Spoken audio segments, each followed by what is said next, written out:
Imagine not being Leeds, not feeling this pain, not dancing through thunder, not walking through rain. Imagine not rising with fists in the air when the world turned its back and no one would care. We've lived in the ashes, we've drowned in defeat, but still we stand proud on our battered old feet. Imagine not loving with all that you are. Imagine not being Leeds. We love you, Leeds, Leeds, Leeds. We do love you, Leeds, Leeds, Leeds. Now then, everybody, I am back. Guess who's back? Back again. From the dead. Oh, tell a friend. Aching. I am aching, folks. Oh, but I had to come on tonight for a bit of a natter. So I just made up a stupid title of next four. I hadn't even come up with a prediction in my head. I don't even know what I'm going to say. So it's up to you guys to make the show. Let's have a chinwag in the chat. But no, in all seriousness, I hope everyone's doing well. I'm doing well. Excited for the Fulham game. Excited to get back to real football. Haven't watched any England games. Not interested unless it's I'll say a quarter final, but I'll say just a major tournament. We'll go there. England, Andorra don't bother me. I'm sure it don't bother most of you guys. It's just proper football. Bit of growth news coming out today. A road on withdrawal early on, and it's one of them where you just sort of hope to God you've got a fit squad come the end of the 2-week international break. Ultimately you want international players, don't you? You do, because it means you've got good players. All good players are going to be should be fighting for an international spot.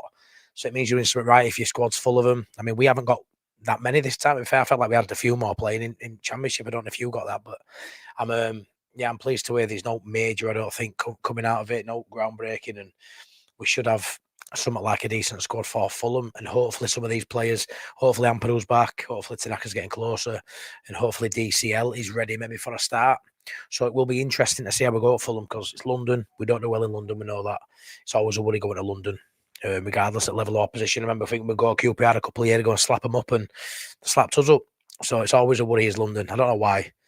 Just seem to have these hoodoos, don't we, where there can be a struggle to get over that line in certain. I remember we couldn't win in his third jersey or his away jersey a year or two ago, and it's hopefully a hoodoo that we can get out of the system in this division, because there's a lot of visits to London for our away travelling supporters.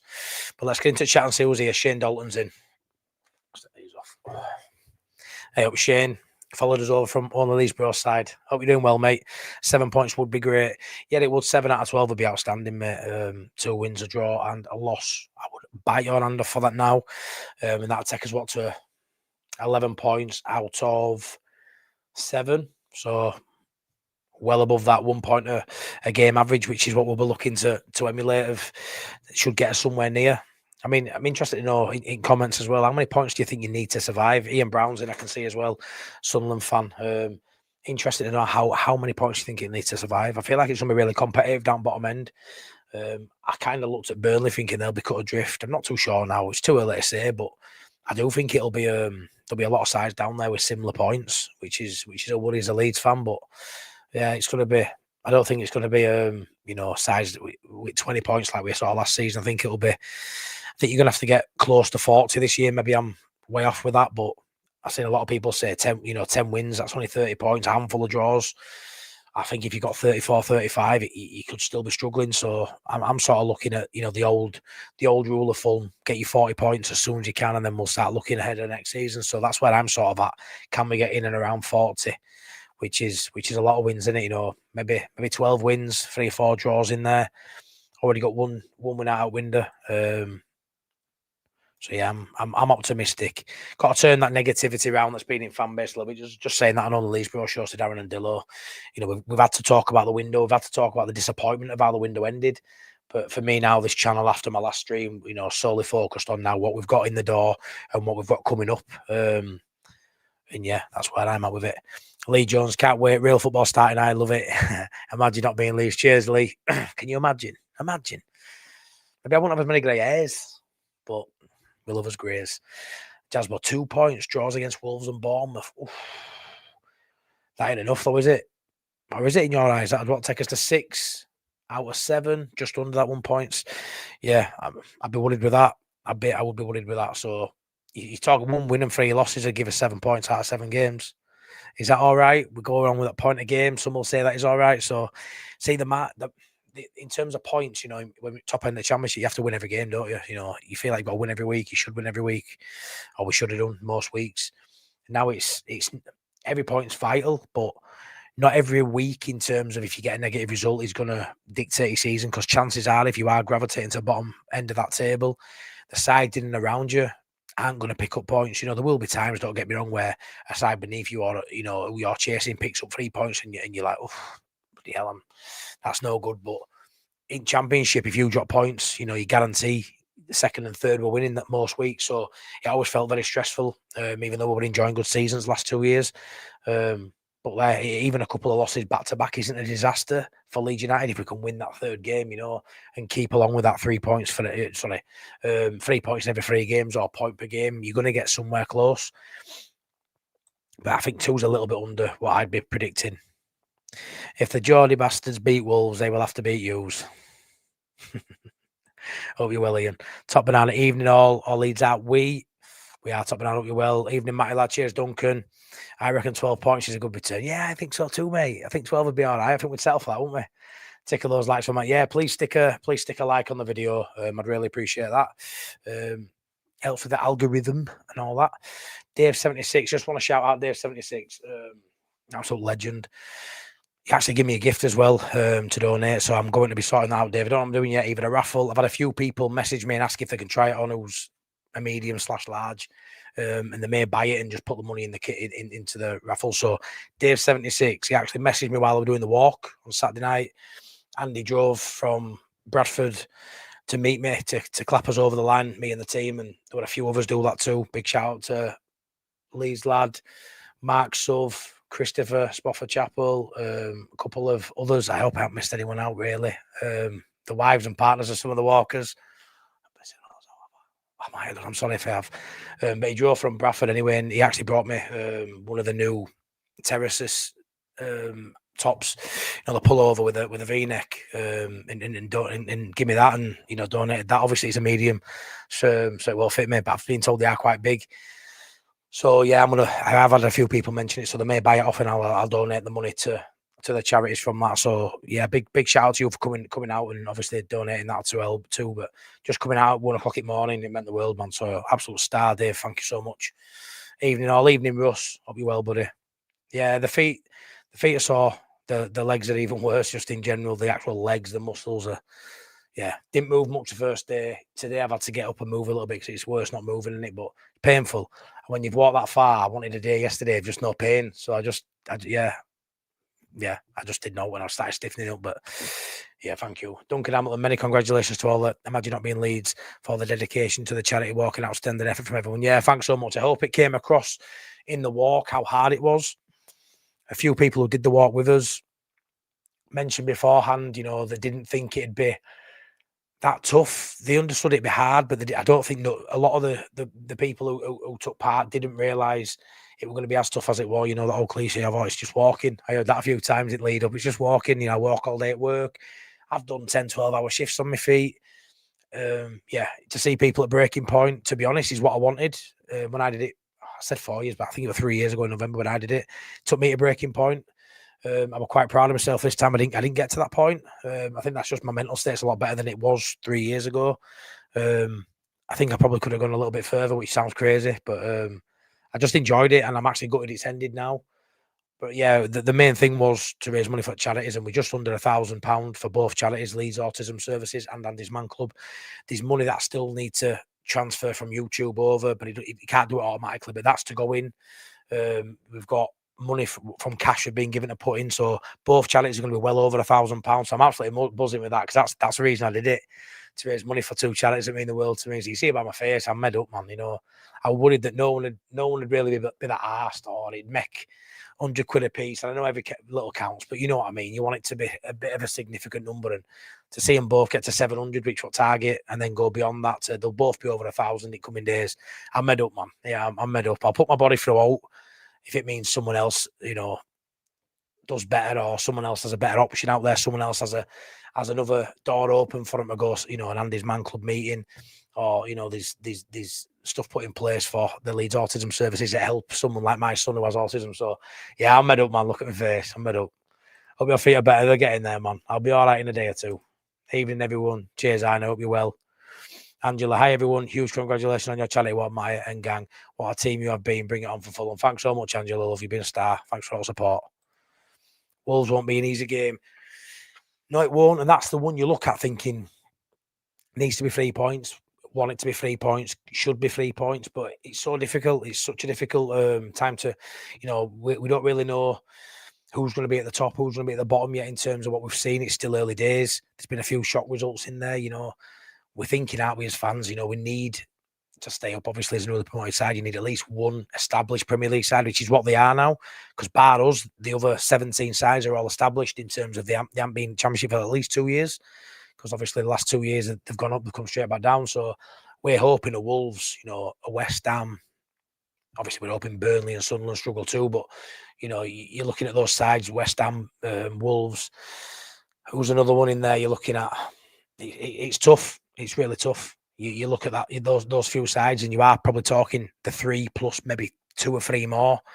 And we need to be better than all them. So it is a worry. But Burnley, I thought they were going to be whipping boys. Sunderland have done well. They took 3 points off Sunderland and took them off them really well. To Ian Brown's delight, I'm sure. West Ham struggling, looking like they're really going to struggle to go away at Forest and win 3-0, a result no one saw coming, and not many teams will do that. If any more this season will go there and do that to Forest. So it is a bit of a worry that I don't think there's one particular really weak side. We are part of a cluster of weaker sides, and we just need to be better than 3 of them. So hard to win away. But yeah, it is, Ian. It is. When the away team don't have their support. I tell you what, we have some support, mate, away from home. I were in the Arsenal section. Even at 5-0 down, we were singing louder than those Arsenal fans. But I mean, our away support's superb. I'll be at Wolves. I've got a ticket for Wolves away. Me and Priestley, taking Priestley to his first away game in like 13 years. Be class. Me and my bestie going away, but it'll be tough. Every game's tough. We've got to take not maximum points at home, but take as many points at home as we can. And I still firmly believe away from home, you'll get your freak results. You know, why can't we go to a top side and come away with something? You've got to believe, haven't you? You know, I ain't going to sit on here all season and bloody sulk and moan that we're struggling down foot end of the table, because that's where we should be. You know, we shouldn't be coming up and finishing 9th like we did on Marcelo. It's not realistic. We shouldn't be. If we do, great. And I'll be buzzing, obviously, but likelihood is it's going to be, you know, a lot less points than we've been used to recently. A lot less points than I've been used to since doing YouTube. You know, started a month or so into last season. Had a few rough spells, obviously. We know those spells. You know, 3 or 4 games without a win at points, but mostly joyous streams, mostly joyous moments. No, but good things to talk about. But that's not going to be that this season. So my job on here really for me is to still enjoy content, still enjoy doing content. You know, I love going to football regardless. It's my escape. The result, I'd like to be positive like some, like Priestley, and say the result sometimes comes secondary just to being involved, but it don't. You know, the result really, I really suffer when Leeds don't do well. But I really want to stay positive on here, because what I don't want is negative results. You know, to the eye. You know, I'm going to the game, spending the money and feeling down, leaving the stadium, then coming on here and being doom and gloom. So I'm going to try and cling on to every silver lining I can. But where there isn't one, we'll have to just talk it through, won't we? But I think these next 4 games are massive. You say that about any game, any cluster of games, but you know, on paper of you know, years gone by, you look at a Fulham, you look at a Bournemouth, you look at a Wolves, you think, can win 3 of them. It's not the league's improved that much. Bournemouth, solid game. Fulham away, solid game. Wolves is the only one I think has to be a nailed on 3 points, and I'm hoping for a couple of draws, maybe at a Bournemouth, maybe at a Fulham. And you say the Tottenham game, that's a toughie. You know, they look a different breed under Thomas Frank. But with that being at Ellen Road, AG, Adam from Late Night Leeds is treating us all to hospitality for that one as well, which I'm dead chuffed with. I'll have to dress up, he says. I don't know if I've got other than a wedding suit. Got to look to we have top banana. Got to. I think we need at least a point per game, so maybe 40. Folks, how are you doing, Matt? I hope you're on the mend after the mega trip. Yeah, thank you, man. Thanks so much, folks. I'm good. I'm good, man. Look at the table and see teams worse than us. I really don't think we'll stay up.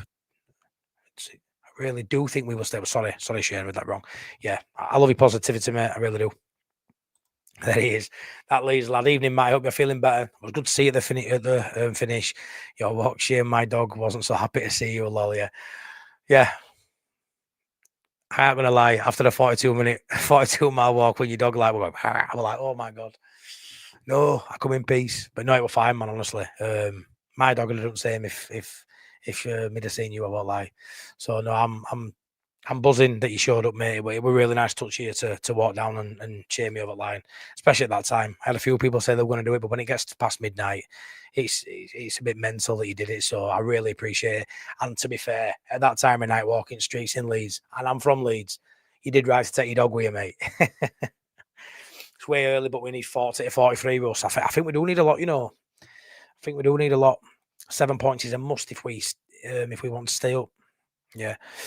Maybe, mate, it's a big ask that, though, because where are 2 wins coming from? When you look at those fixtures, where are 2 wins coming from?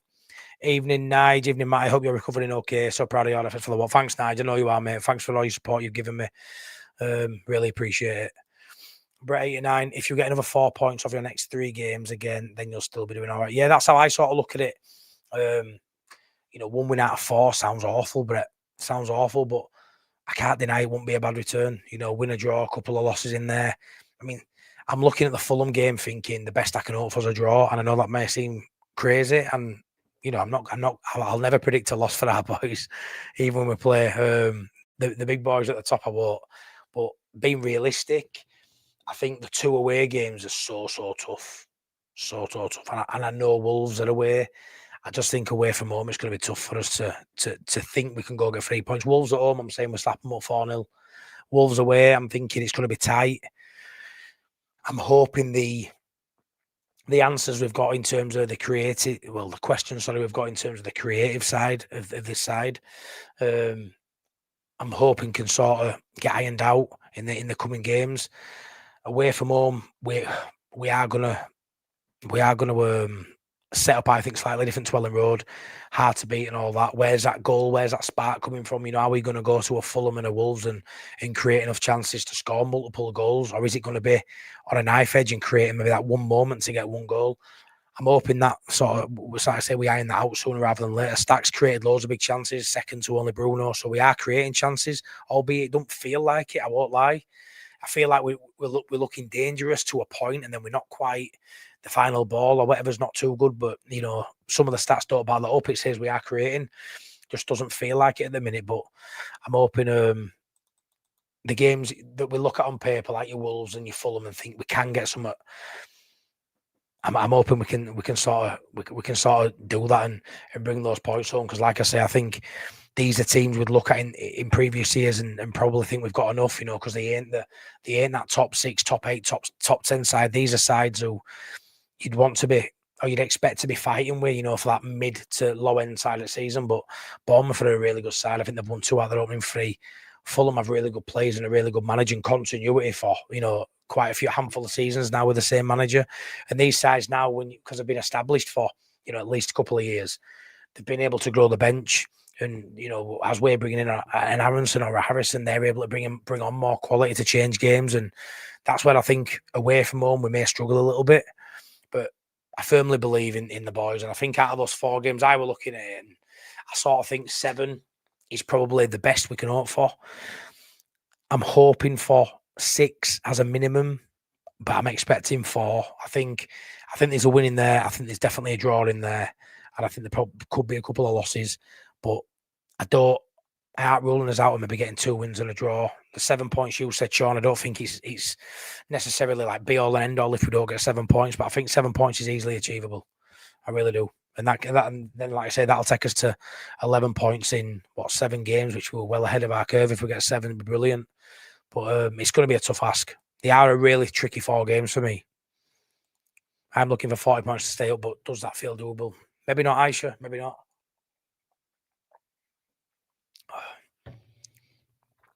Point a game we stay up, says Bill. You think 36? I think 30. I think 38. A couple more. Definitely doable. Bournemouth at home has to be a must not lose. Yeah, I like that. Yeah. Minimum 5 points, giving us 9 from 7. And that's a great return. I can see that as well. Bagging 6 to 7 points out of 4 games in this league. Yeah, it's Russ. You bang on with that, mate. You bang on. Can only see 4 at the moment. Hope I'm wrong. Yeah, I mean, I wouldn't be surprised, if we got. I think we'll win 1. Definitely, at least 1. Would you be surprised if we won 1 and drew 3? Which would be class, wouldn't it? 6 points out of them. I don't think there's any game there, even Tottenham. I don't think there's a game there where I look at, like you did with Arsenal, and think, could concede a few here. I don't think if we do lose games in there, I don't think it's going to be by more than a goal. I think they're all going to be tight games.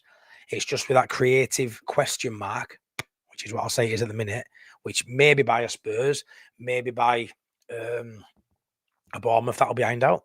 Maybe those 2 games will, it'll sort of click. DCL maybe playing in form, maybe Okafor started showing what he can do. Stack continues what he's doing. Amperu's back in there all of a sudden. Maybe it just clicks. We are still early in the season. It's still way too early to say that we ain't good enough, to say that the players aren't good enough. It's still plenty of time left in this, this season, obviously, to get going. And I do think we'll get going. I do. If that was us, Sunderland, you have to be looking to do something against Fulham and Wolves. 4 points, the last 2, anything will be. But yeah, I agree. They're the two, and it's quite good somehow. They're the first 2 as well. They're the first. So, I mean, if we were to lose both of them games, then people will start talking about Farke knowing Bournemouth and Tottenham are coming up. But yeah, I don't mind how it's sort of balanced. The fact that we're playing the easier games first. I would say Fulham and Wolves are easier than Bournemouth and Tottenham, but these are away from home. So if you can go and get 2 decent results here and build that momentum and get some confidence in the group, you then got 2 hard games, but they're both at home. They're at home. It's a massive chance. I always talk about Ellen Road being a fortress. If we were to lose these 2 away games, then yeah, it looks tough going into those 2 home games and confidence will be down. But if we can get, 3 or 4 points out of them 2 away games, this conversation we're having now it'll be redundant. We'll be looking at them saying, right, if we're saying we get 4 points or 6 points now, if that's what we get out of the first 2, we ain't saying that our next 2 hours. We're expecting to go get maybe at least another 3 points. So yeah, it's everything's redundant in it. Once you've said it, it's out there and done. But 1 game down, and then the whole sort of look of and the outlook on what you're talking about now could change. And I firmly believe it will if we get 2 positive results early on. Folks, I think we have to become very difficult to beat. And I think we already are, folks. Yeah, I do. Farke has to play to our strengths. Any point on the road is a good one. Win as many at home as we can. I think 6 points out of the next 4 games. Yeah, I think that's fair. Hey up, Steve, my bestest buddy from New Zealand. But even if you lived in Leeds, you're probably still my best buddy. Hope you're doing well, mate. Hope you and Karen and Woof Woof are doing well. Can't seem to avoid seeing you all over the place. You can't, mate. You can't. But I'm positive. Mate. I'm doing all right. Yeah, we're nice to go on Darren and Delos before this. Been a while. Dave76, you did all the hard work, you and the team. I just sat in my car eating a Macca's. Well done and all. Hope the top gets you some cash in. Thanks, Dave. Class that. Thanks, bud. Yeah, Mr. Whitesnake, all leads that way. Paul O'Connor, well done, Matty, on your walk. Hope your feet recover soon, MOT, Dublin. Cheers, Paul. Thanks so much, man. Yeah, I'll be good. All the well wishes haven't fallen on deaf ears. I appreciate it. My average is out to 3 points every 3 games to stay up. So when you win a game, you have leeway. Yeah, no, that's fair. That's fair. Like if we can go to Fulham and win at weekend, pressure's off for a game or 2, I suppose. Obviously, there's I don't want no free hits, no gimmies, but like you say, if you can win that first one, then you have got a little bit more leeway in your next 2. It's just a fact you have, haven't you? You can see it in your face every live getting more knackered. Yeah, I bet you could, mate. I still try to remain positive because I felt like I had a little bit of pressure, with sort of organising it and doing it before. That I didn't want if my head had dropped like it did first time and I was crying all the way from Huddersfield, crying for 4 hours, well, probably 5.5 hours is a long time to cry. If I'd have done that, I had to lead by example with this one, so I hope I did that. And I feel like I did. Kate Spencer, well done, Matty. Dropped in the stream when I could during the walk, but it was a bit busy. But proud of you, pal. Nah, thanks, Cade, man. Thanks so much. You're a legend. Really appreciate it. Spurs won't be easy. No, that's when people talk about, you know, a bit of a gimme or a free hit. That is the one, if you had to call one, where you don't expect to get an out. But because it's at home, you just never know. And Spurs are very Spursy. Under other managers, I wouldn't be that bothered. Under Frank, he seems to have a little bit of a thing with Leeds as Thomas Frank, doesn't he? Or we've got a bit of a thing with him as well from Brentford days. So yeah, it'll be a spicy one, but that's the game I probably look at and think that could be a loss if we get one loss in that sequence of 4 games at least. That probably is the one I would say, but you just never know. That's the last game in that sequence as well. So if we go and do well in the previous 3, then again, I'll change my mindset for that, I'm sure. Yep, I know. I thought Everton would start off crap with the new stadium syndrome. I fancied them. Yeah, me too. I thought I'd play against them. You know, you've got that huge, exciting buzz with having a new season, a new stadium, I'm sure, but they've won their opening 2 games. I don't know. So I was sort of looking at it thinking it might go the other way where I know they've got the numbers there when they're playing at home, but I was sort of thinking maybe go the other way and it's like they've not got a home game all season. It feels new. It's like an away game to start with, but they've won both games there, haven't they, Shane? So they've done well. Smash a like for Matty folks. Yeah, please do. Please smash a like. Cheers, Shane. Thanks for that, mate. Please like and please subscribe if you are new here. Bill says, if the boys give 100% effort, I cannot complain. Yeah, that's where I'm at. That's where I'm at with it. I don't want to complain at manager either. I want the manager to put out the team and the system, which we all sort of, I know we all think we're managers at times and we should do this and should do that. And I think there's been some key decisions made wrong. Ramazani going out, not bringing in a 10, blah, blah, blah, all that stuff I've already talked about a million times. But we're left with what we're left with. I still want to see the right players starting games. You know, I don't really want to see an Aronson starting. I don't really want to see a Harrison starting, albeit I don't really want to see him coming off the bench. It's what we've got. But I'm hoping an Okafor is going to be that difference maker. I want to see him start. I want to see DCL up top when he's fit. I'm hoping there's no question marks against the manager. I want the manager to have a decent crack at it. You know, he's missing a few players. Hopefully injuries are kind to us. I want everyone to just have a fair crack at it, and hopefully, like I say, if we get a bit of luck on the side where we keep our best 11 on the pitch. I've seen enough adaptation from Farker to sort of think he isn't going to be as stubborn this season. We've seen him adopt a new formation.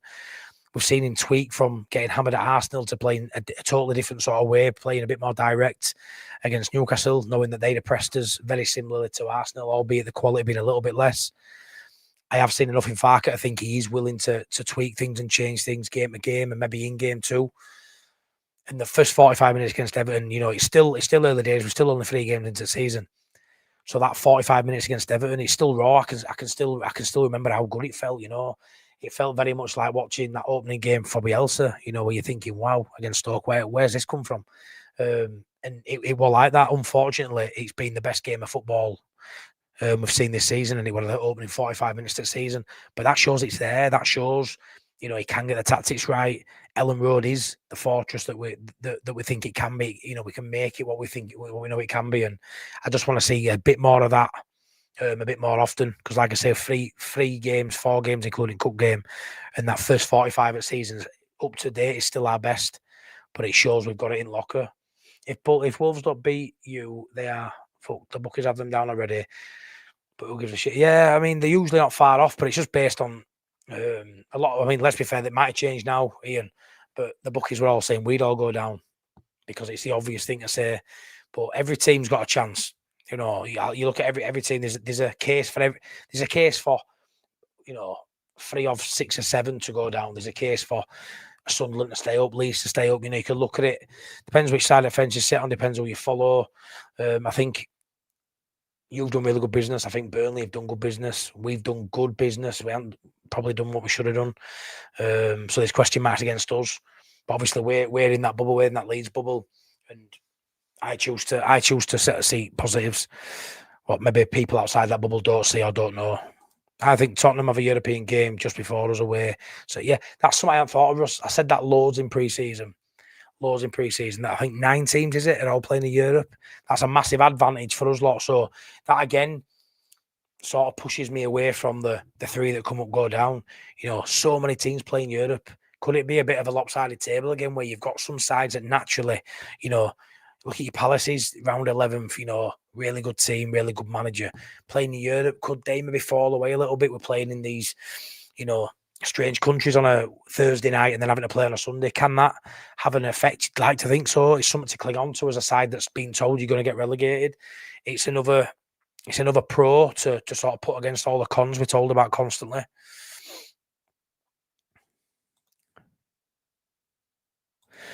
Richard Woodford, very proud of you all. True, great. Thanks, Richard. That's what you do when your back's against the wall. That's what you do with power through. Power through. We get his head down, 1 foot in. It's a metaphor for life, isn't it? Mental health battles and stuff we try to walk in for. Just get up every day and put 1 foot in front of the other and just try and have a good day and just try and do it. Try your best. 1 foot in front of the other. If you fall short, you've given it a go. Which is what I told Priestley. Priestley, 34 miles or something. Gutted. Callum, something similar. Gutted, he couldn't finish walk. You turned up, you give it your best. Your best wasn't quite good enough. It's better than not trying it all in it. So, yeah, I love that. We're all a really gutsy performance by us and the rest of the team. Big shout out to Mike as well, who will drive it car all day, picking people up who were struggling, bandaging people up, deep spray, bloody ice spray, putting round behind bar and stuff at certain stops. Just couldn't have done it without Mike. If you're watching, mate, I watch it tomorrow. Thanks so much. Evening, Matty. Hey up, Scott. Bit off topic, but do you think Leeds will venture into the transfer market in Jan? Evan says no, but there seems a bit of noise today about Leeds returning to resurrect the Wilson deal. Well, the Wilson deal's a funny one because they say no, and they've told us we've spent up basically, haven't they? So why were we putting in last minute deals for Wilson if we had no money? So I feel like they're trying to be transparent. It's come out, he's trying to tell us everything and try to look like they're telling truth to fans, but for me there's a few lies in there because where will that money coming from for Wilson? So for me, that they don't want us to, they'd rather us think we're not spending in January. They'd rather all the clubs think we're not going to spend in January. But if we need to and it looks likely we're going to go down, for me they're going to have to find it, aren't they? The Wilson deal would probably be the first deal on your lips because we probably still need a creative player. Even if things are going well, you won't say no to a player that can play on the right and the 10. Even if that becomes, it's not an evident position we need. Maybe in a few months' time, you would argue it probably still will be, but you never know where we'll be. But obviously, it's going to be the first sort of name we'll get linked with again. The chances are he isn't going to play at Fulham because they brought 2 wingers in on deadline day, Scott, which is more annoying and it makes the situation worse that we didn't get it over the line. And Fulham were the reason for that when there's a massive likelihood he doesn't play. He's their player. They rate him clearly. He's a good Premier League pro with quality, so maybe he does play. But the fact they brought in 2 players that can play in his position would tell me he's going to get less game time than he was currently getting. And yes, he was playing, but he wasn't a mainstay. He wasn't a starter every week. So you would think he'd probably miss out a little bit. But yeah, I think what we'll say, mate, is we've got Ramazani. If it's not going too well, we've got Ramazani. He can get loan back. He said there's a clause in his contract saying that we can recall him in January. So that'll be interesting. Will he come back if Farke's still there? I would argue not. Will Farke still be there in January? I hope so. But, crystal ball stuff, who knows? So there's an opportunity. There's a chance that Ramazani could come back to the football club in January.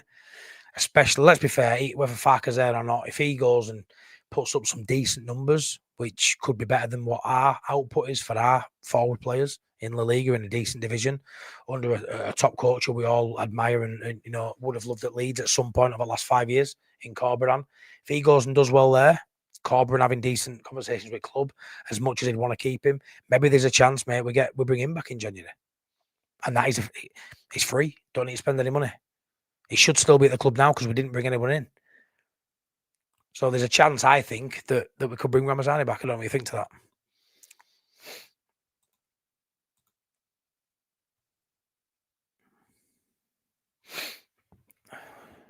10 wins, 10 draws, 36 games is a huge ask for us all. Yeah, it is. It really is. A very, very tough ask.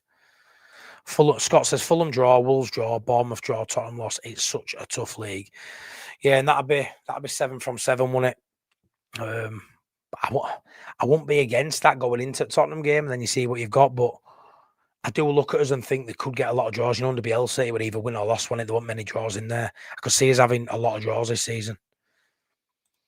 Nige, after that Arsenal game, we somehow have to get our goal difference back. Yeah, the goal difference took a hit. What you don't want in it, Nige, you don't want to go into some of these games against, the big boys or the European giants, say, and concede 3, 4, 5 every time you play them. Because there has in our last Premier League campaign, we were getting slapped up against the sides we were supposed to lose again. Yeah, there were the odd ones. Don't get me wrong. We did take points off them.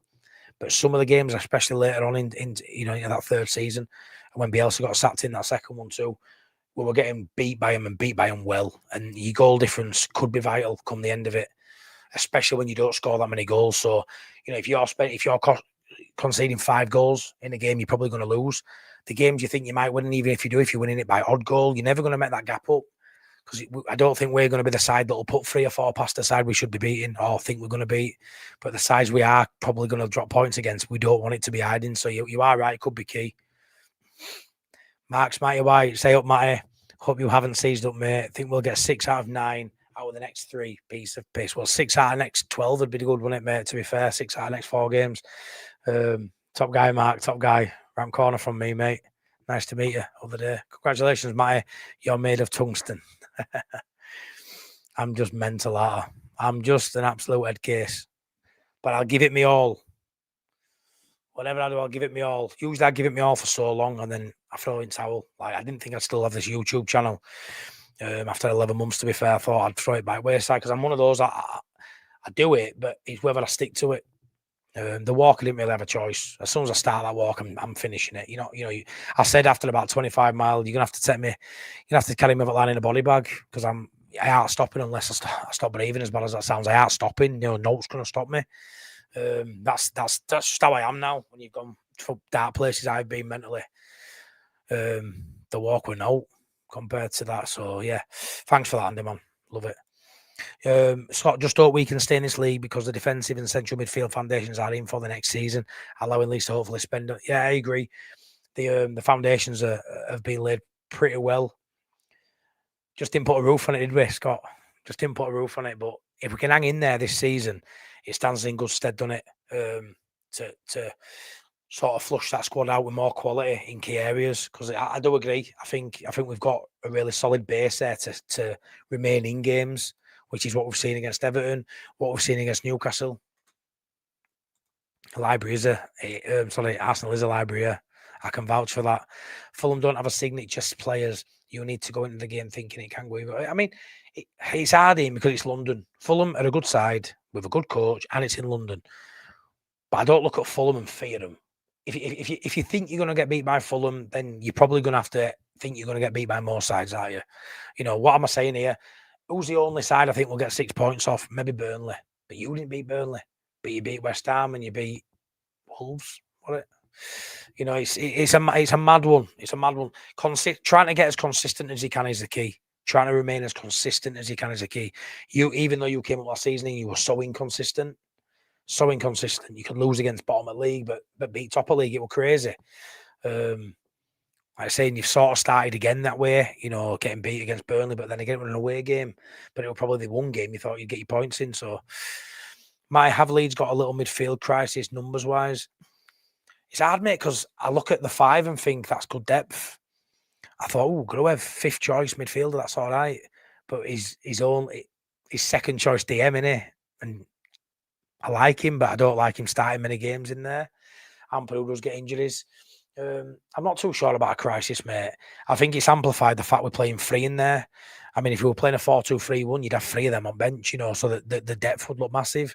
But I think because we didn't sign that 10, and we haven't given Farken every tool that he needs to, or every piece of the jigsaw to complete it and be fully confident going in, means that he's having to play 3 midfielders, whereas he'd normally play 2 for his system. So numbers-wise, you're only, an injury or 2 off looking like a crisis. But I don't know what more Leeds could have done, Andy, in terms of making sure there were 5 central midfielders there. That's a big number, that. And 4 of them are really good. Arguably, the 4 midfielders I'm talking about are potentially our best players. Ampadu, Tanaka and Stack are probably in most people's top 5, probably. Longstaff is in some people's too. Like, that midfield it's probably the strongest part of our side, I'd say, even stronger than centre half. And then you throw Gruev in there who can do a job, probably just not to the level of the others. But I don't know. It's just We just get unlucky with injuries, Andy. Just thank God it isn't like last season where they're out for 5 months. Brighton, and excluding your result against Arsenal, it might be easier to get points off the big teams. If you come out fast, they will see promoted teams as easy pickings. Yeah, they will. Complacency is definitely a thing, Brett. It is. I mean, we played Arsenal probably at the wrong time. New signing, Gyökeres needed to get off at mark, and first home game of the season, they came out firing, didn't they? But there will be games, there will be where we can catch him off guard a little bit. We have got talent, we have got quality, we have got pace in Dan James. You've got to look at our side as well and think there's a couple of key players maybe not quite at it. I mean, look how instrumental Dan James were for us. To not have him firing at the minute has made all the fans in the media say we need a right winger. Go get backward, go get we need a winger. If Dan James were firing through pre-season like he had been last 2 seasons, no one would be talking about the right wing for me. I know you'll say cover, but we had none of us covered out there last season. So I do think with a couple of players who still to sort of hit the levels. Will they hit the levels in the Premier League? Maybe not. Maybe the level is where we saw them last season. But again, I'll keep relaying this. Write us off. Let's write them off. Fucking media write us off. Bookies write us off. Ian Brown, Sunderland fan, fucking write us off. Love it. And we'll come for you, man. We'll just come for you. And we'll do well. Because I back us to do it. We will do well. Yes, pal. Love you, pal. Love you, Cal. Absolute sterling effort on that walk, kid. Proud. Credit to yourself and your family. Lovely, lovely man. Young man, but still a man. Autistic. Has your mental health battles. Walking for both charities because they both meant so much to you. And you did 34, 35 miles. And it broke you. You left in tears and it was awful to see. But, when you're faced with something, hard in life, where you can push yourself now, don't you, Cal? You push yourself to breaking point, and that's where you got to, and you can draw on those emotions, you can draw on those reserves now, and when you're faced with a tough ask in life, where you can push your centre, mate, and you dragged yourself for maybe 10 miles longer than maybe your body wanted you to. So valiant effort, man. You were class, absolutely class. Creating goal opportunities going to be crucial. Ipswich, yeah, and Ipswich were decent in Championship, on the first late goals. Really, loads of creativity in the play, set pieces.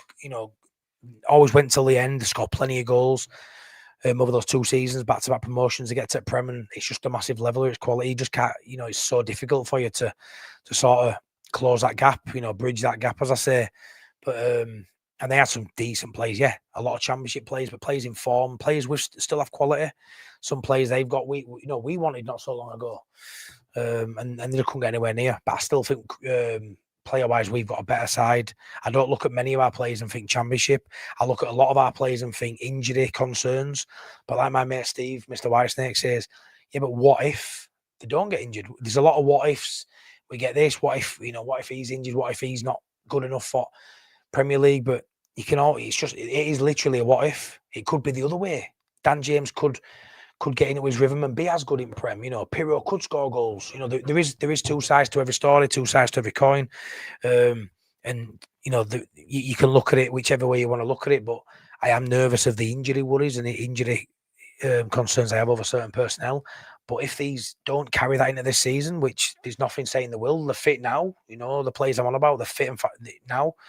If they maintain that, then fuck yous, we're staying up, man. Folks here, which teams are we going to beat this season? Oh, now you're asking, mate. Now you're asking.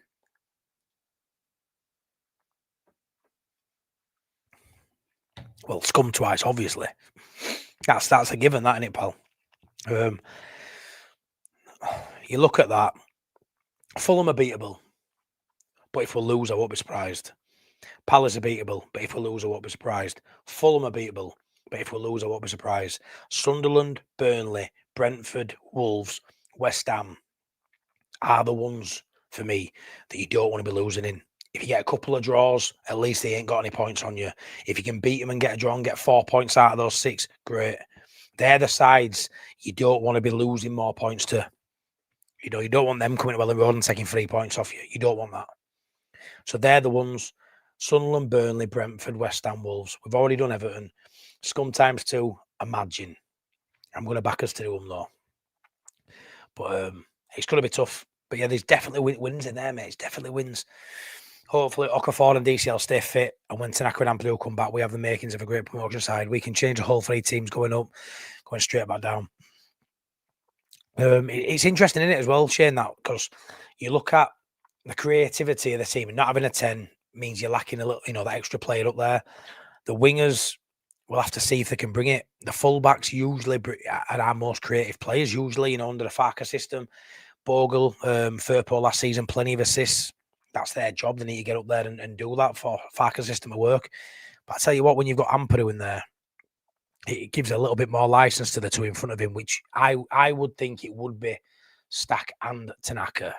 It could be Longstaff, but I think when you're lacking that 10, I think it's vital that you give you 2 midfielders, that 8 role. They both need to be creative players. We've already seen from Stack, very creative. Probably strong enough to play at 6 Stack, but you'd lose him going forward. Probably talented enough to play in 10. So an 8's probably fair for Stack to play. I think he's such a good player. I think with Tanaka, it gives you more creativity and more of a goal threat than a Longstaff. We've seen last season, he took me 3 or 4 goals. Remember that one away at Hull, top corner, when we needed a goal. Pulled it out of nowhere. We've seen him a couple of times last season. Little pirouette, a little 360, playing someone through. I've said before, Tanaka probably could play in 10. I think he's a creative player.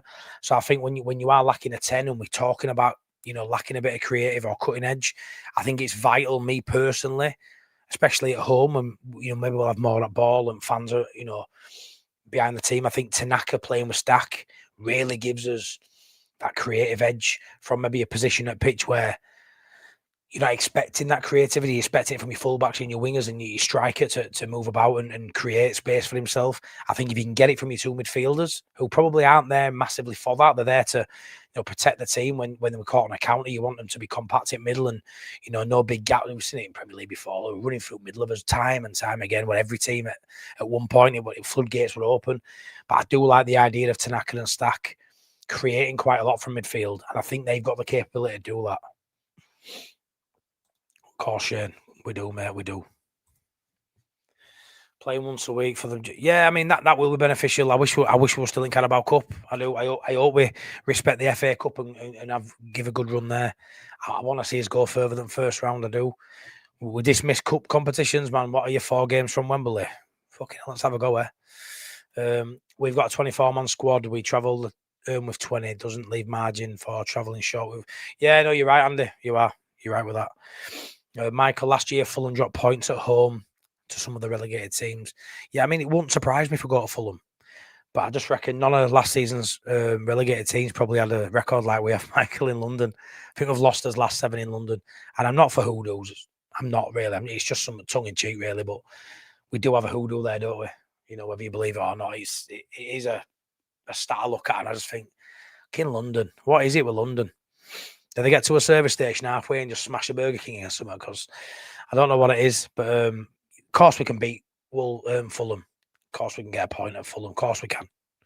It's not, it's not going away to your Chelsea in London, which maybe is a different ask. We've all seen, although it's not guaranteed, but a lot of teams do stuff that. Yeah, Russ, I think it's a thing, that, mate. I think it's a thing. It's not guaranteed, but I think it's a thing. I'll tell you what's not guaranteed. It's not guaranteed the result. It doesn't guarantee you beating the side that's played in Europe, but it guarantees them more fatigue than if they didn't play in Europe. I know it's factual. If you've played Wednesday, Thursday, and then you've got to play Saturday, Sunday, you're going to be more tired playing twice a week than not. You are, and the professional footballers, they're fit enough. I think they should be able to play every other day, really, for money they're on. Us as normal folk can go kick a ball around with us kids, can't we? I'll be sweating, but be sweating every day and I'll still be at same level. Should be able to play more than once a week and not have it as a thing, but playing twice in week with a 3 or 4 day gap, it's beneficial to us than it is them having a 7-day gap. It's got to be, and it's got to be as you get into the latter end of that second game, you would be expecting them to start feeling fatigue and cramps and bits like that, regardless of the level they're at. It might only be marginal, but like I say, on these 1% margins, that might give us a couple of % chance more of beating these teams than if they weren't playing midweek. So it's something to just, you've got to cling on to positives, and that's one of them. Would you rather draw against United once and lose and finish 17th, or beat Scum twice and finishing raw? Ian, it's a daft question, mate. I'd love to be like, beat Scum. No, but I'd take getting beat 6-0 both times by Scunthorpe State Division. Like, that's the sensible answer. In the moment, when you don't know the end result, you're pissed off if you lose to Scum. But if we knew the result, you stay up and you lose both. It is what it is. You know, we need to stay up, establish yourself, and then kick Scum's ass every fucking week, you know, going forward. That's what I want to see. I want my kids to grow up, you know.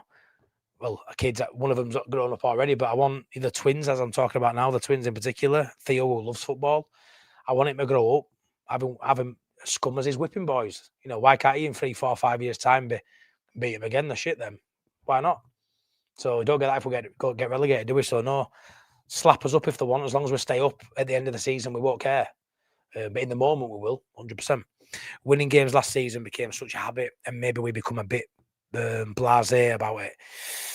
But wins this season will be savoured in a much more different way as they carry. So yeah, no, I agree. Ellen Road, you know, the atmosphere was very much, we 2-0 up, sound. Yeah, I expected that for a game. I think everyone's going to raise their levels out there, you know, like you say, even Burnley now at Ellen Road, every point you will savour. You know, it's like if you go for a nice fancy meal and you haven't had one in a while or money's tight, you may savour that every bit of that steak, every piece of that steak a little bit more because you know you haven't got money in bank to do it for, you know, a couple more months, or you haven't got a babysitter for the next 6 weeks, so you savour that moment more than you would, you know, if you could do it all the time. So firmly agree with that, mate. Paul Smith, 30 plus, more miles than I could do with a gammy knee. Well done to all. Thanks, Paul. Appreciate that, mate. Thank you very much. Oh, folks, that's class, man. Thank you very much for becoming a member of the channel. Thank you.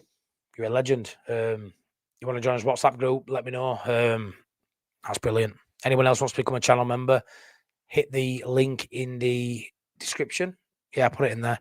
And also, there's the 2 links for the GoFundMe for the charity still. I'm keeping that open for the next couple of weeks. So, yeah, thanks for that, folks. Yeah, that's class. Thank you. LFC Passion, I was very gutted, cried my eyes out big time. Shout out to Mike. A big shout out to Mike. And Callum, you did your best, man. Bill, my American buddy. Honestly, I would literally run into a burning building for you, mate. You could tell me the sky was chuffing orange, I'd believe you. Matty, the whole business with us being flush or skin will all come out in the end. We are who we are until at least January. Yeah, we are, mate. Maybe it will come out. I mean, if it comes out or not, it'll answer some questions. It won't really change out, will it? But yeah, truth usually comes out in the end, mate. But we've got to go what we've got, and I think we've got enough to be competing until January. Then it's up to the board, isn't it? How much do they want it? How much do they need us to stay up? How much money have they got? You know, where is that line? Can they overstep it? It looked like they were going in the final moments of the deadline day. Where's that money come from? If you've got it, you know, get it spent. Let's get. You want more assurances, don't you? You don't want to be. The relegation looming over you is going to be horrendous. I mean, there's every chance that we stay up in 17th this season. We've still sacked Farke, you know, because to stay up don't mean we've been 14th and fallen to 17th and end of seasons come. We could be 18th, 19th, 17th, 15th, 17th, 18th. There could be a lot of that, which may result in Farke losing his job. So they all will take 17th now. Does that mean Farke's still here? You know, if we're flirting with relegation, will they pull the plug? It's going to be really interesting to see how the season goes. I think as a neutral looking into Leeds, there'll be a lot of people doing that. Which way is it going to go? Because we're in it, I think we've got to look for the positives. But I can see both sides of it. They can spend in Jan, fire sell in June if needed. We'll see, Paul. We'll see. Steve Evans was talking corporate bullshit. I guess he was trying to dampen our expectations. I think that, mate. I think that. Yes, Bill, my man, how are you? Hey, folks. Russ, you'd like to think that due to what the 49ers will lose if we go down, it's going to be worth the risk to spend more. They still can sell before the... Yeah, well, that's it. And we saw it last January, didn't we? They made the right call. If they'd have spent money in January, knowing that we went up anyway, it'd have been a waste of money, wouldn't it, to a degree? Maybe we'd have had more breathing space. Maybe we wouldn't have. Maybe it'd have affected the team in a bad way when we hadn't gone up. They made the right call in January, even though we hated it. And deadline day were very much similar to this deadline day. We were wanting a player to come in. We were hoping and praying that we signed someone, and we didn't do it. And they got it right. You know, depending where we are in the table, will dictate what they do for me. If we're 15th and had a good result, a couple of days before end of window, maybe they don't do out. But it can change like that, can't it? So I'm hoping they're not daft enough. If there's no money there, they can't do no. If there is some money there, let's just have a bit more breathing space. And I would rather them go for it. It's sad so early to be working out the maths on safety. Yeah, it's just the nature of football now, Andy, isn't it? Well, I'll say one thing, yeah, you know me. You're not going to take that enjoyment away from me. You know, there'll be weeks I come on here and there'll be fans like, especially now mixing, you know, I've got obviously bridging the gap with Wayne. He's on holiday currently, so we're what we're doing this week. But like, you know, I'm inviting another set of fans onto the channel every other week, and I have got Sunderland subscribers now, and there'll be other subscribers from other teams. I think maybe a Forest fan who comes in and trolls us sometimes. And you open door to that, and I'm going to have weeks where I'm going to have to front up. But I tell you what, I ain't going to stop fucking believing. I ain't going to stop believing no matter who we get slapped up by. Because it's football and what can happen. And there'll be days and weeks where I say we're going to do this and I look an idiot. There'll be other days and weeks where I'm not too sure and I'm a little bit, you know, worried and stressed because it bothers me. And then it's a turn off at Bucks. I coming in absolutely beaming. It's football. It's what we do it for. It's what we love it for. If it were any other way, I wouldn't give a shit. Be boring, wouldn't it? If it were any other way, I wouldn't watch it. I wouldn't be interested in it. Don't get me ticker going. You know, it's when you know you're alive, innit, being a Leeds fan. But yeah, it is what it is. It is what it is. You've got to work. People do work the points out. You do content. You've got to talk about it. But it's quite boring, isn't it? Every game, you just try and win it. Try and do your best to get some out of it. And that's how they'll be. One game at a time. Not many teams come away with anything at Bournemouth. Ground is so hostile. Yeah, because it's small, isn't it? You know, it'll be. I haven't been to Bournemouth, but the people who have been have said, you know, it's a very hostile stadium. It's very loud, even though it's small in terms of numbers, just by the way the stadium is. Nuno sacked has actually happened. Really?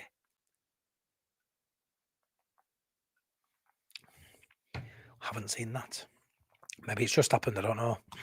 Crazy, Aina, if that's true. Crazy. Long time, mate. Hey up, GP26. Hope you're well, buddy. We'll beat Man United twice. No problem there. Shite. Loves on Mark. Looking like we'll only have Longstaff and Stack for Fulham. Really? Is that true? Could we have Ampadu back? Find out on Thursday, won't we? I'm hoping Ampadu's back. Maybe if Ampadu's fit-ish or not injured, should I say, maybe he'll just have to play him. Because is he gonna revert to a 4-2-3-1 away from home? I'm not too sure he is. With only option really putting what either Piddo in 10 or Aronson in 10. But do you take a risk on Amps if he ain't fit? Yeah, it's a biggie. Harry Wilson, Pablo's replacement, but younger 10. Not as good, mate. And I know you're a Welsh lad, but he's a good player. But he's not on Pablo's level. But I do like Wilson. He would have definitely added something to our attack. Rellas, honestly, he would have done. Yeah, midfield. It took time out after the window, not because nothing on the last day, fans, mate. I personally thought the window was great. If we got Okafor on the last day and spent 40 on DSCL, different story. Maybe. I get what you're saying. Try to put a positive spin on it. I get that. But if we would have signed Okafor on if we still wouldn't have had Okafor and DCL on last day, Fark would have been asking for 4 or 5, wouldn't it? And if we'd have brought them 2 and it still wouldn't have been enough. So I get what you mean. Okafor on last day would have been that new shiny toy. Get him, we've signed one. DCL at 40 million would have been in England international at that point, starting. Well, not starting, but in every squad, scoring goals for Everton. I don't know, because we still only have same numbers now, won't we? I get what you mean with it.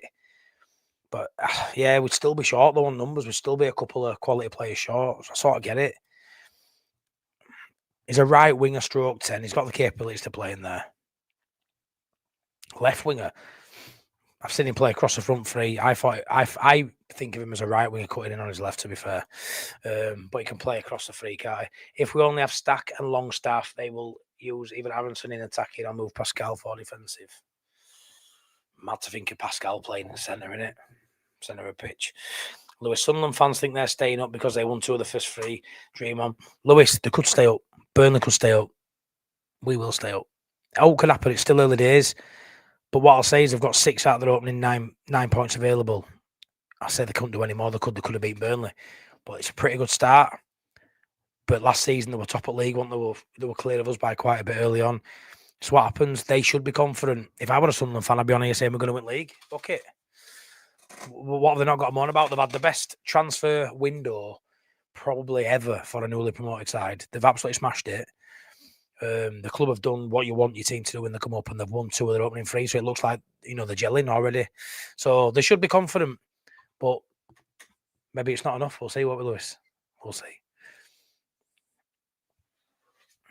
Yeah, big respect, man. Big respect.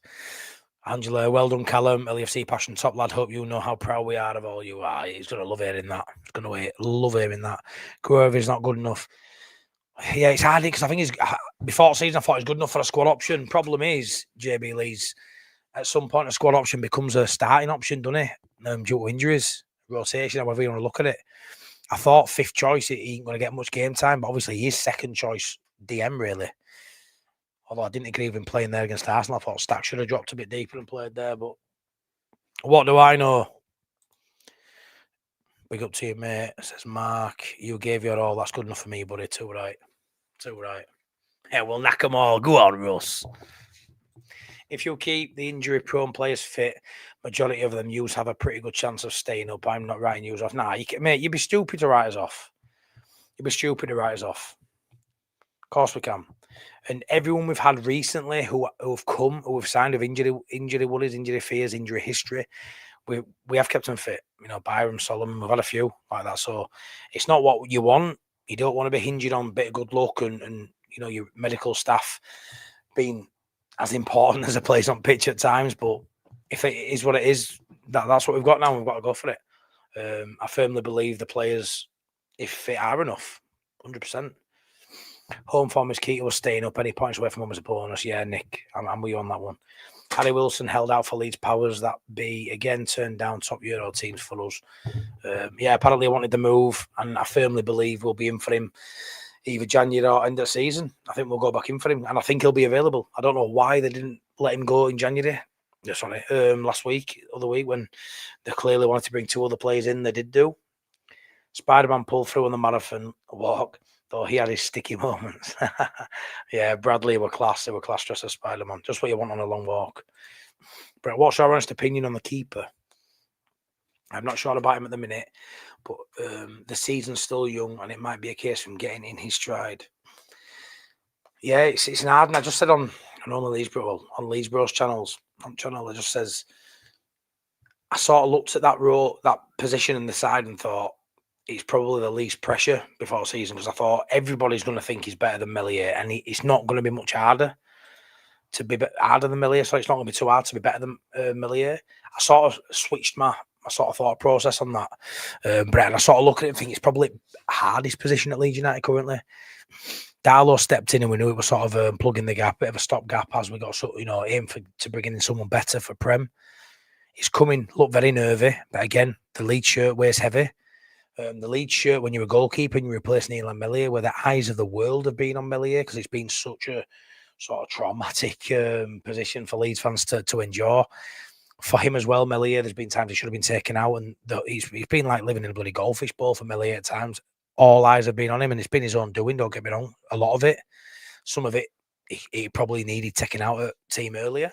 So some of it's on Farker, but ultimately he's a goalkeeper. He's experienced enough, still young, but played enough games. Could have done better, should have done better. I sort of look at Perry and think the stats that Leon back up as a good keeper over the course of a season. He looks physically imposing. He's got a great throw on him. The problem for me is he's better than Meslier at the catching and the demanding of the box. Is he a better shot stopper? I'm yet to see it. Is he a better distributor with his feet? I'm yet to see it. All in all, is he better than Meslier? Yes. How much better than Meslier is, we'll have to find out. I think he's a lot better. I won't lie. Still early days. He's got 2 clean sheets out of 3. What I'll say on that is I don't think any of the clean sheets, if I'm honest, are on him. And I said that about Meslier last season loads. Like, people will say, yeah, but he's got X amount of clean sheets. And I'm like, yeah, but tell me a save that he made, multiple saves he made in that game to keep that, give us them points. Maybe that's harsh, but I'm sure a lot of people will agree.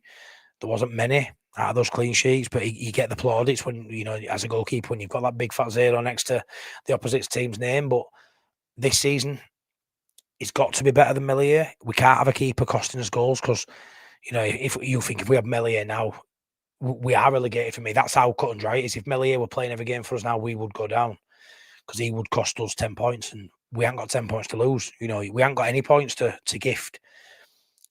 But I'm going around houses a bit here, mate. But Brett, I think he's better than Meslier. So all you can do when you get promoted is level up on every player. And I think we've leveled up on him. I just don't know by how much. I'm hoping by an absolute landslide because Mellier's down here. If you're wanting a goalkeeper to be here, Mellier's below that. When we signed Penny, I thought he was way beyond. I'm a little worried about his distribution. If we play that way, playing out from the back doesn't look his strength. I'm hoping at times, certain games, we can play that way and he's effective.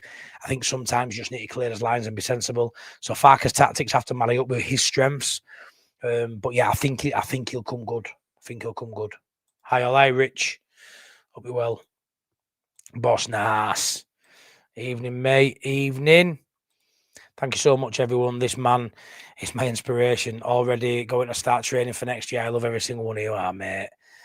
I don't know what to do when I get you saying that, Cal, to be fair. You inspired me, mate, by pushing beyond your breaking points at a point where you were absolutely beside yourself, which wasn't good to see, but it was nice to see you not give in, before you got to that point. You could not go anymore. You could not go anymore. What more can you ask? You literally could not go anymore.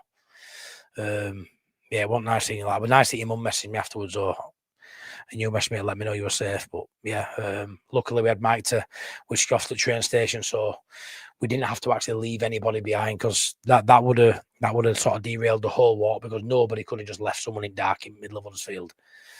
That can't happen. So I was just glad we had Mike to help you there, mate, which I know you were as well. To get anyone in January, we have to sell. Yeah, that's how I look at it, Rich. Unless we get Ramazani. He's our boy. Big up Callum, yeah.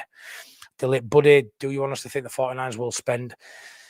Maybe not. It's hard to say. I don't know. I don't know if they've got the money. If they've got the money, yes. If they haven't, then they can't, can they? Ramazan is an option to come back. Can they dip into the loan market, maybe? So Adam. Mate, do you think the 49ers will spend in January and get a forward? I don't think we need a forward if everyone stays fit. They want a right winger and a 10. I just really wanted Hamer. That was my, last few days. I wanted Hamer. I got told we were talking to Hamer, but we were talking to Hamer. Hamer's representatives. It was on 3 days before deadline day. It looked like it were all going to happen, and that was the one I was gutted with. After Pajau, we had a few, didn't we? El Canus and Buonanotte, a few. We felt we may get done. It just didn't happen. Hamer was the one I was really gutted with because I've just felt for the last 3 years we could have got Hamer for me. Like, I remember when Bogle signed and he was sat one in West Ham watching it. I know it's not in that. Sat in West Ham watching his best pal play. We could have got Hamer at any point. I still wouldn't be surprised if we got Hamer in January or end of next season or whatever. But that's been a deal we could have got done. And Leeds with Hamer, so much better than Leeds now without Hamer. And that's why I like you, Matty. You're always glass half full, just like me, and what I think makes Leeds fans great. Thanks, buddy. Yeah, you know what it means. You know what it is, mate. There might be times, and there will be times. I guarantee it, when I come in here and I need you to pick me up. There'll be times I can't be positive.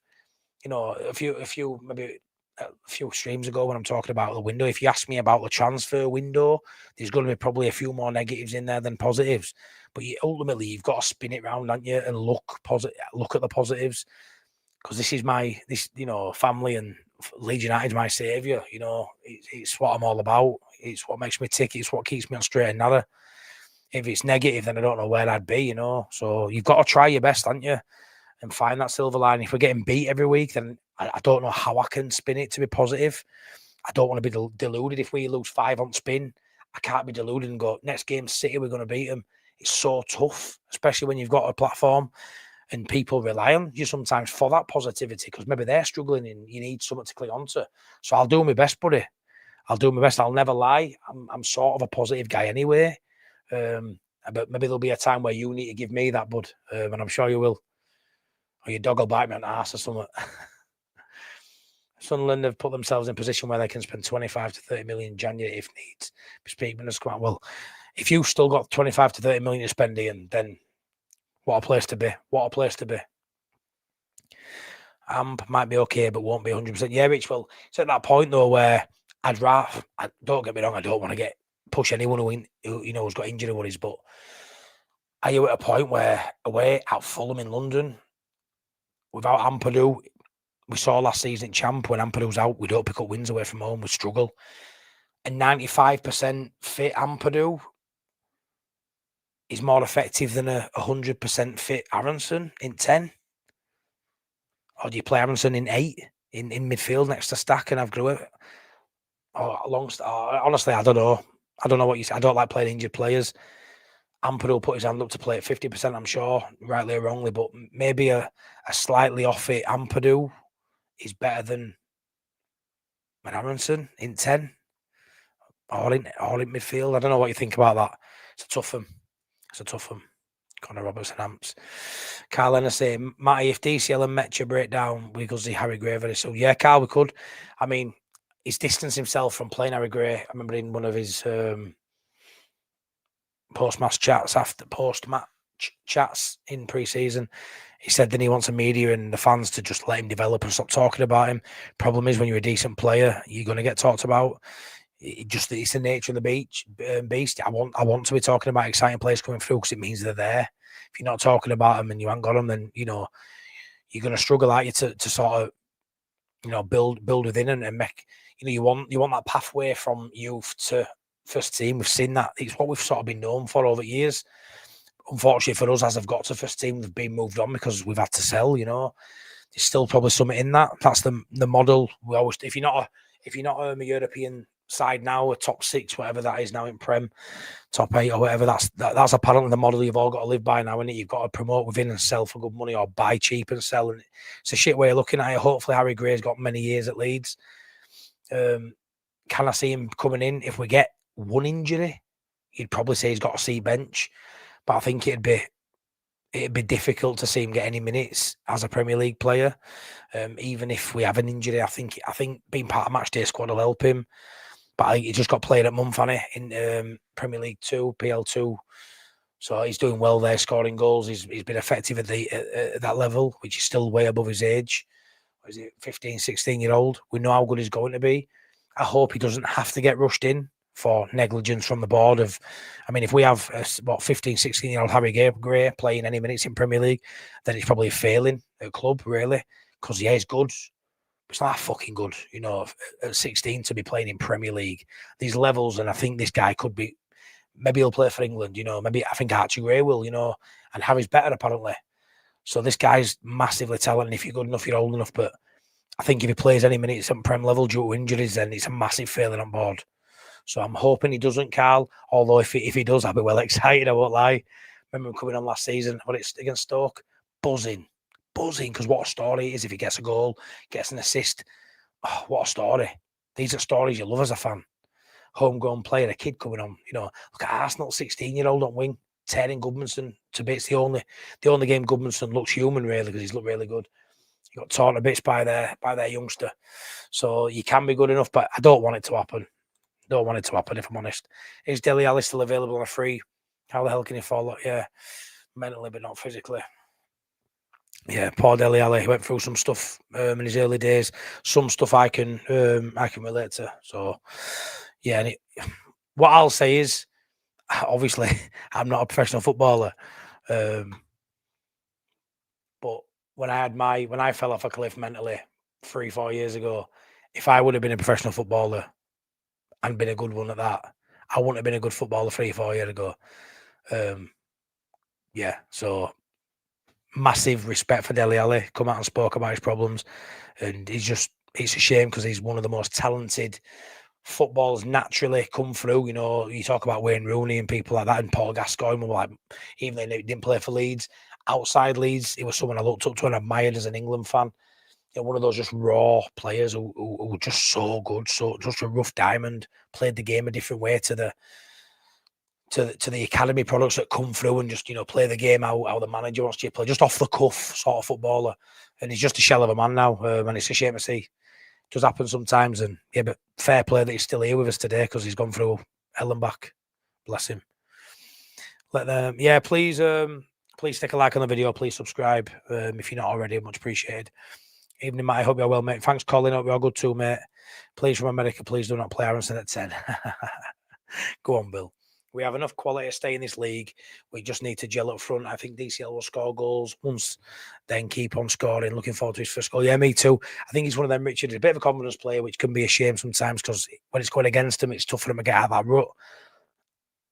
Had a nightmare debut, didn't he? Saw some good signs in him, though, especially against Newcastle as well. Premier League movement. His finishing's always going to be, hit and miss. But we know he's a bit of a streaky striker at times at Everton, but he has gone on good runs as well, especially under Ancelotti. Can he get that under Farker? Well, we have to hope so. I do think that first goal, though, when it comes, Richard's massive, and I think I could see him going on a bit of a run then. Problem is, if creativity is the issue, that was the issue at Everton too. You need to put the ball in the right area for him. We've seen it a little bit, and he's been a bit rash and not put him away. Hopefully, we can do it more consistently, and the goals will come. I know it's in material now, but I still follow Jadon Antonis. He's so underrated. Yeah, he's a good player, Jadon Antonis. He should have been played more at Leeds. Can you see the Ox signing? Nah, I can't, mate. I can't. I can't see us getting any free agent. Darlow, our number one to me, really. I mean, I do like Darlow. How the feck is that Oxlade-Chamberlain 32? Felt like it was years ago when he played with Sanchez. Osland, yeah, we're class as well, wasn't he? Massive fan of Chamberlain at once upon a time, me. Folks here, my new member. I think DCL will bring the goals if he stays fit. The lad's got a point to prove. I think his movement looks sharp. Couple of goals. Hopefully he flies. I have to agree with you, folks here. You know your stuff. Leeds Bros, hello all. Sorry I'm late. Told the missus I need to go listen to my. Go check out Leeds Bros. If you don't realise I've done a rebrand, it's OLB on Leeds Bros. I'm taking some adjusting myself, but it's Darren from Leeds Bros, Darren and Delo. Top guy, I've just come from their show, their channel. Go check them out if you haven't already. Can the Ox take free kicks? Not from the physio room, we can't, Paul. I wouldn't take a punt on the Ox. I wouldn't, and I do like him, but yeah, 32. I wouldn't go, but he probably can take free kicks better than our lot. To be fair, it's not hard. Other than Stack. Hey up, Matty, just tuned in. How's your fit? Tight and snug like always. Eddie Super Leagues 82. Rusty Tin Can. Yeah, I'm all right, mate. I'm doing all right. I'm limping about, but I'll get there. I reckon. Come Friday, I'll be somewhat like blister on side. Well, I've got a few under my toes which are bad. They're the worst ones because obviously putting pressure on them. But I've got one on the side of my ankle which it's chuffing golf ball. People tell me to pop them, not popping them. No chance. They're there for a reason. Protective layer across the burn. I know my stuff. Ravi Jennings predicted all the promoted teams to stay up. He'll look like a genius. Yeah, well, I don't think we all stay up. I think Burnley go down. Once DCL gets goals, he will bag. Need service. Yeah, true. 100%, mate. Russ, that's me out of here, folks. I'm up at 4:30. Catch the rest of this later. I'm Caputo Mundo. Cheers, Matty MOT. Cheers, Russ. Well, I hope much for you to catch, mate. You've stayed for the duration. Sorry, I meant, how's your feet? Have a good sleep, Russ, anyway. Have a good sleep for the few hours you've got left. Yeah. Battered, bruised, burnt, blistery, but we'll get there. The Ox looks about 42 year old, no chance. Well, I think Perry's pregnant with a second kid. If he keeps going, he'll look like me. Poor bugger. But yeah, fair play. But yeah, got to end at chat. Buzzing. I think I read everyone's comment out today as well. So done well there. Yeah, 72 currently in the building. Please smash a like. Please subscribe to your favourite fatty man who walked 42 miles for charity. Mental. DCL is that age where his very best days are behind him. We can hope that he has a couple of good twilight seasons. Yeah, but we're not getting him. Would you take JWP? James Ward-Prowse? Is he available, Ian? Yes, I'd take James Ward-Prowse in a heartbeat. I would. Would he start for us?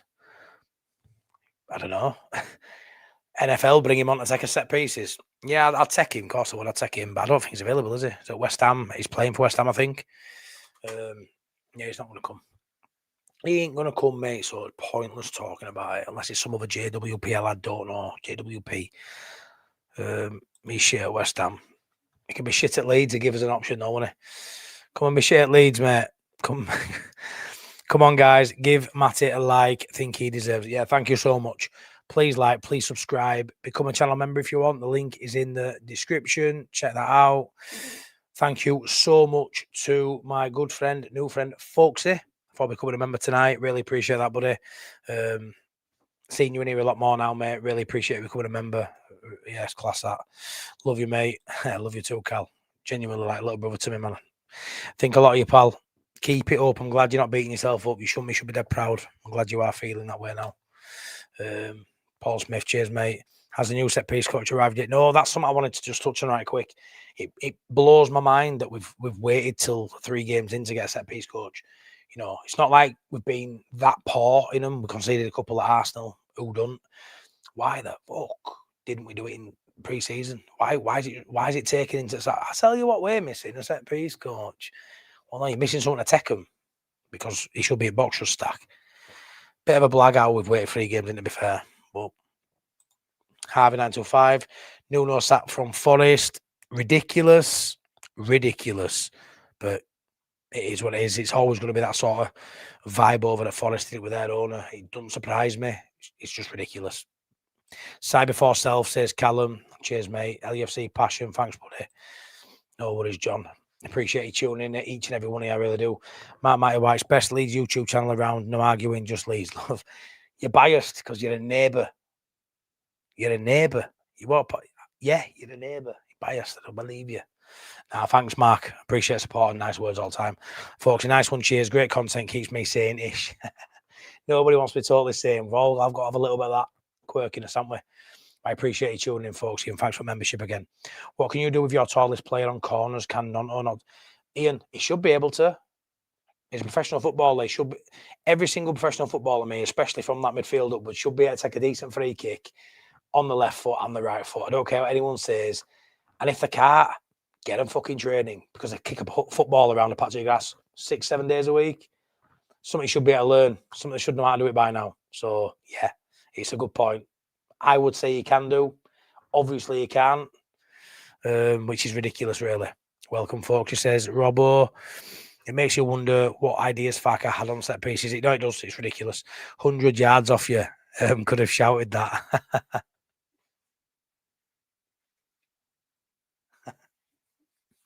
Nah, cheers, Mark. Right, everyone. I'm going to call it a night. I've got tomorrow off. Last day of recovering. Yeah, so got a bit of an idea which channel going forward as well. So I'll see how it goes. Doing a stream tomorrow.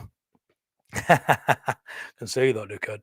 Doing a pre-record tomorrow. A bloke called Martin. People will know, some people might not. I've got another channel called Full Time to Talk. Mental health / football. Trying to bring anyone who's got something they want to talk about, a story, a hardship they've gone through, all into one place, no matter of colours, of badge, of who you support. I've had a Sheffield Wednesday fan on there. I've had a Scum fan on there. Martin's actually a Scum fan, but he was in the Manchester Arena when at the Ariana Grande concert, and he was affected massively by life-changing injuries, by the explosion. And we're doing a video tomorrow, a stream tomorrow, all being well. It's planned for 1:30 tomorrow, so we record it, and then what I'd normally do is I'd put it out on Full Time to Talk.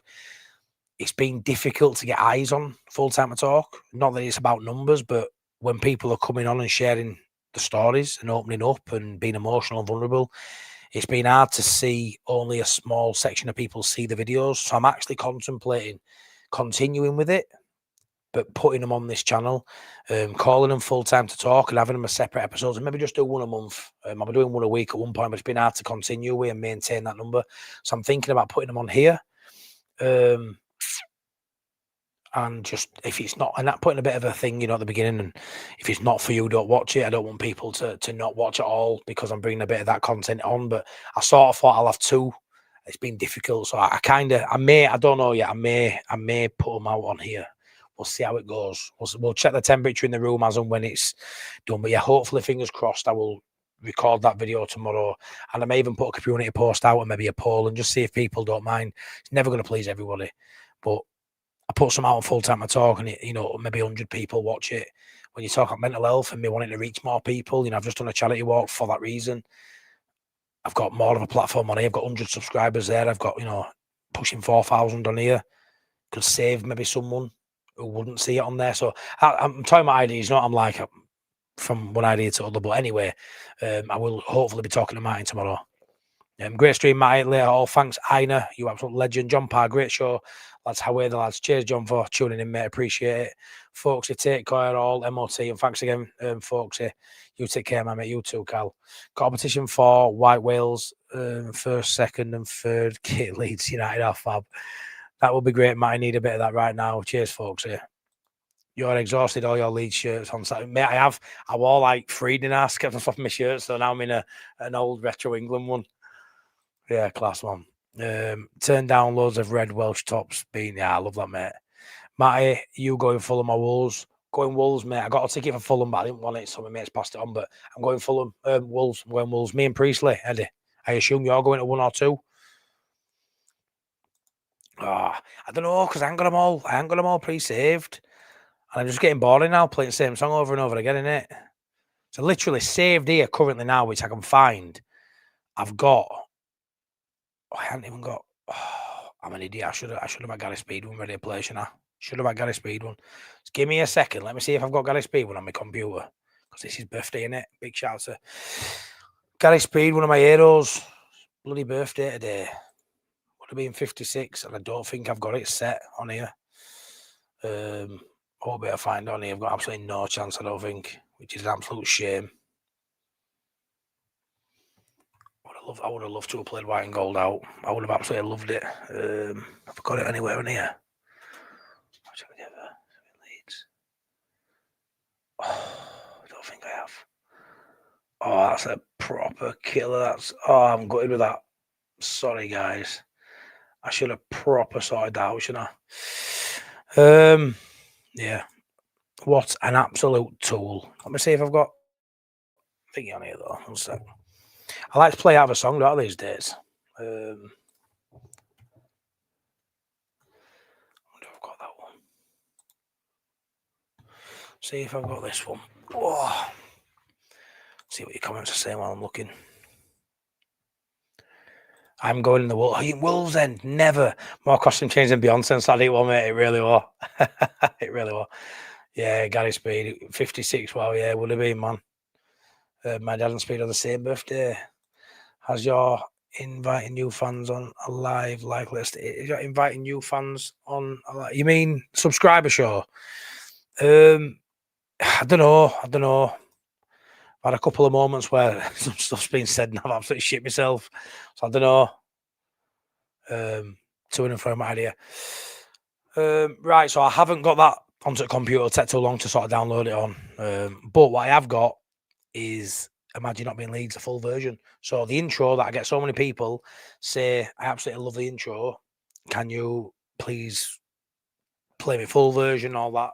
I have got Spotify, by the way. If you type in Imagine Not Being Leeds on Spotify, you can listen to Gary Speed's song on there. I've got, I think, 7 songs on there. But I'm going to play you out with the full version of my intro, Imagine Not Being Leeds. So please stick a like on the video. Please subscribe if you haven't already. And yeah, maybe up next one, I'll get it ready for next one. I didn't think ahead. But yeah, thanks so much for tuning in. Honestly, I think you're all mad at times when you're still watching me at 11 o'clock. Yeah, I won't watch me at 11 o'clock. It's crazy. But thanks for all love. Thanks for everyone who's out with walk. The links are still in the description of this video if you want to donate some more. Every penny counts. Love you all. The community I've sort of started from scratch has just grown into something where we're doing charity walks and raising money for people. Well, people. Oh, it's a fucking dream come true, man, Dream come true. Yeah, I know you did. So, yeah. I'm going to play you out with this one anyway. Imagine Not Being Leeds. If you haven't listened to it before in full, listen to it. Resonate with lyrics. When we're down and out as Leeds fans, we stick 2 fucking things up at the world up and we just keep fucking going. It's what we do. From the ashes, it's what we fucking do. Love you all. Take care. Good night. And I'll see you on the next one. Bye-bye, peeps.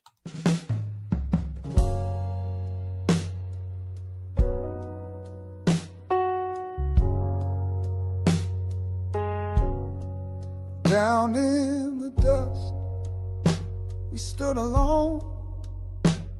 Empty pockets, broken home. We wore white like armor strong and sang our truth in every song.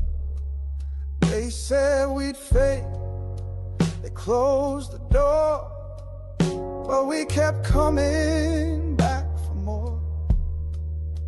Through every wound, through every scar, we knew exactly who we are. Imagine not being Leeds, not feeling this pain, not dancing through thunder, not walking through rain. Imagine not rising with fists in the air when the world turned its back and no one would care. We've lived in the ashes, we've drowned in defeat, but still we stand proud on our battered old feet. Imagine not loving with all that you are. Imagine not being Leeds. From Revy's boys to League One nights, from stolen dreams to northern lights, we held the flame when hope was thin, believed in fire deep within.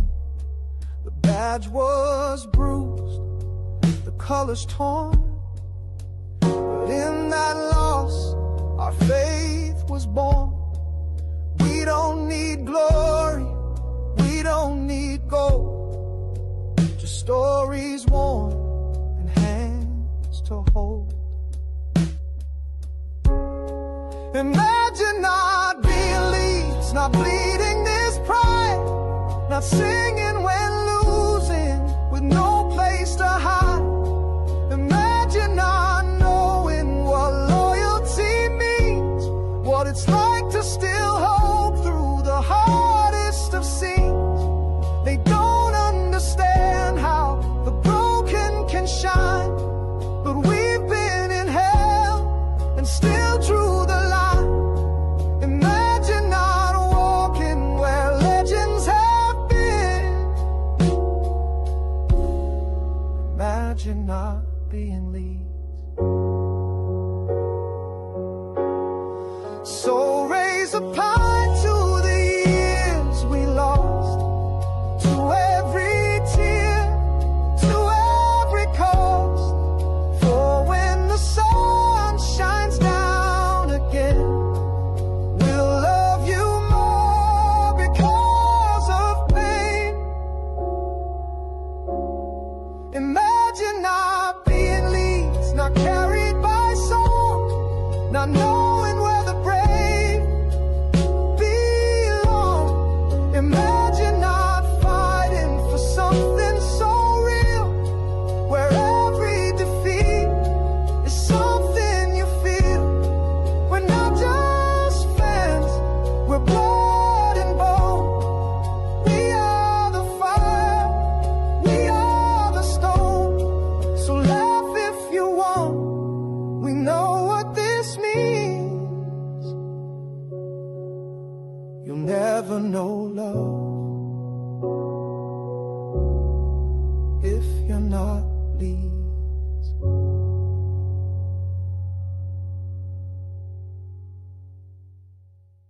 Gives Gary Speed a run. Away goes Speed. He's got a start on them all this time. Go on, Gary Speed, get one yourself, son. And what a great goal.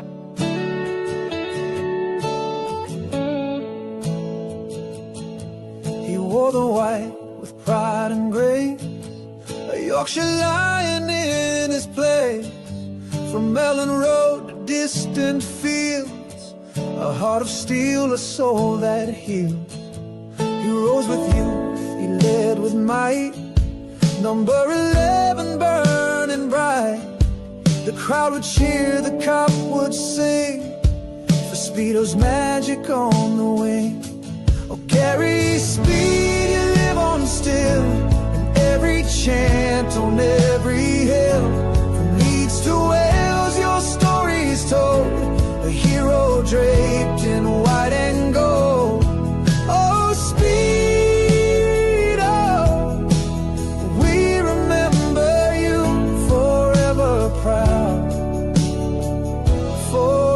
true.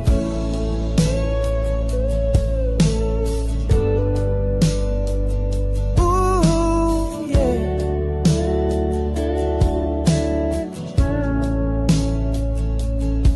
In 92, we touched the sky. Champions dream, we watched it fly. With Batty striking and McAllister too. But Gary, we always look to you. You gave us hope, you gave us fight. You lit our darkest days with light. A gentleman, a warrior bold. Your legacy will never grow old. Oh, Gary Speed, you live on still. In every chant, on every hill. From Leeds to Wales, your story's told. A hero draped in white and gold. Oh, Speed, oh, we remember you. Forever proud, forever true.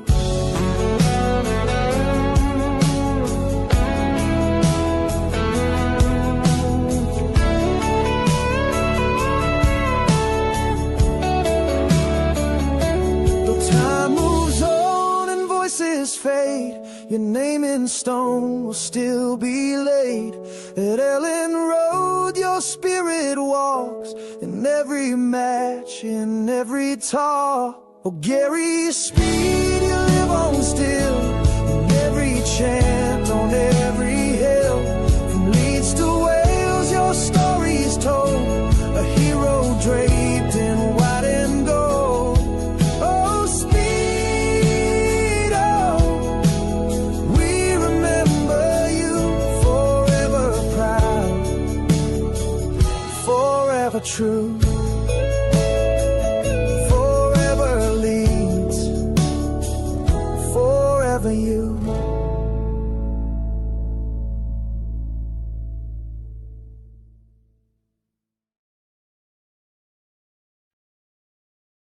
Look after yourself. Look after each other. Thanks so much, man. Love you all. Take care. Bye-bye. Here we go with Leeds.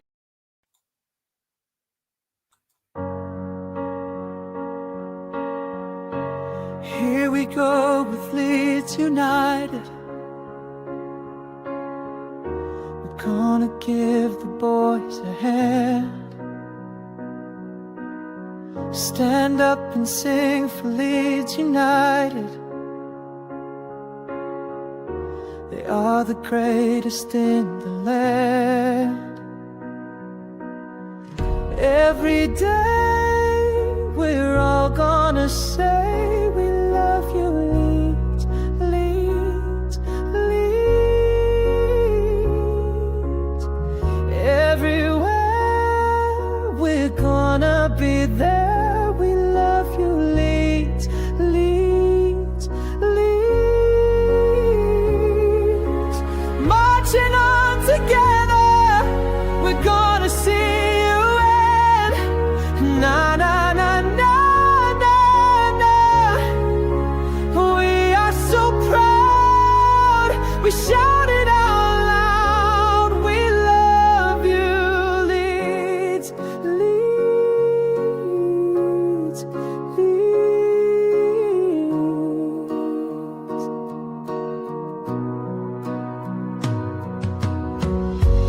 We've been through it all together,